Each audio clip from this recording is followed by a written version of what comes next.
இன்னைக்கு வந்து ஆன்மீகத்தில் ரொம்ப முக்கியமான டாபிக் பார்க்க போகிறோம். அது என்னன்னாக்கா பஞ்ச கர்ப்ப வாசம். சரிங்களா, முக்கியமான குறிப்பை பார்க்க போகிறோம். சரிங்களா, பரகாசத்தில் பிரம்ம கல்பத்தில் பிரம்ம காலத்தில் ஆத்மா முதல்ல சிருஷ்டிக்கப்படுகிறது. சரிங்களா, இது முதல் கர்ப்பவாசம். அந்த ஆத்மா பரகாசத்தை விட்டு தகரகாசம் அடைகிறது. சரிங்களா, தகரகாசம் தேவ கர்ப்ப காலம். இங்கு இரணிய கர்ப்பம் உருவாகிறது. சரிங்களா, இரணிய கர்ப்பத்திலிருந்து ஆத்மா ஜீவாணு ஸ்போம வடிவம் எடுக்கிறது. இது இரண்டாம் கர்ப்பம். பார்த்தீங்கன்னா ஜீவாணுவாக பூதகாசம் அடைகிறது.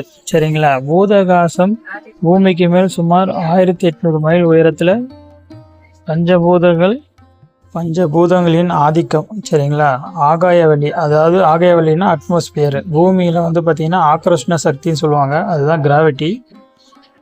இது மூன்றாம் கர்ப்பவாசம் வந்து பார்த்தீங்கன்னா பூமியில் தான் ஆக்ரோஷ்ண சக்தியால் வந்து பார்த்தீங்கன்னா ஆத்மா பூமியை நோக்கி இழுக்கப்படுது. அந்த கிராவிட்டினால இழுக்கப்படுது ஆத்மாவை. சரிங்களா, அதன் பின் வந்து பார்த்தீங்கன்னாக்கா புல்லாகி பூண்டாகி புழுவாகி மரமாகி பறவையாகி மிருகமாகி மனிதன். சரிங்களா, அதுக்கப்புறம் தேவனை.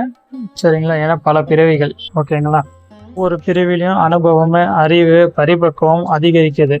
சரிங்களா, இவ்வாறு வந்து அறிவே இறை அறிவே நிலை ஆத்மா வளருகிறது. நான்காம் கர்ப்பவாசம் வந்து பார்த்தீங்கன்னா பிதாவின் சரீரத்தில். ஓகேங்களா, 90 நாட்கள் வாசம். அதன் பின் வந்து பார்த்தீங்கன்னா 5ஆம் கர்ப்பவாசம் வந்து மாதாவின் கர்ப்பத்தில் 270 நாட்கள். சரிங்களா, தவம் 360 நாட்கள் ஒரு மனுஷ வருஷம், அதாவது 360 டேஸ். கர்ப்ப நிலைகள் வந்து பார்த்தீங்கன்னாக்கா 4 யுகங்களாக கடந்து வருது. 14 கல்பங்கள், 12 வந்து மன்வந்திரிகள். சரிங்களா, ஏன்னா விரிவடைஞ்சே போகுது. ரகசியம் இப்போ தான் சொல்ல போகிறேன். பரகாசம் தகரகாசம் பூதகாசம் வரை ஆன்மா வந்து ஈஸ்வரத்தன்மையை வந்து இழக்கவில்லை. சரிங்களா, ஈஸ்வரத்தன்மையோடு தான் இருக்குது. அதனால் வந்து பார்த்தீங்கன்னாக்கா மாதா பிதா கர்ப்பத்தை அடைந்த பிறகு தான் வந்து பார்த்தீங்கன்னா விசேஷங்களும் விவகாரங்களும் சரிங்களா, பாவ புண்ணியம் வந்து பார்த்தீங்கன்னா ஆரம்பிக்குது.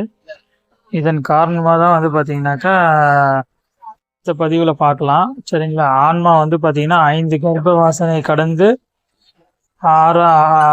வளர்ந்து மனித உருவம் எடுக்கும் அதிசய பயணமே வந்து பார்த்தீங்கன்னாக்கா பஞ்ச கர்ப்பவாசம். நன்றி, வணக்கம். அடுத்த வீடியோவில் பார்க்கலாம். அடுத்தது அண்டபிண்டம் விளக்கம் பார்க்கலாம். நன்றி.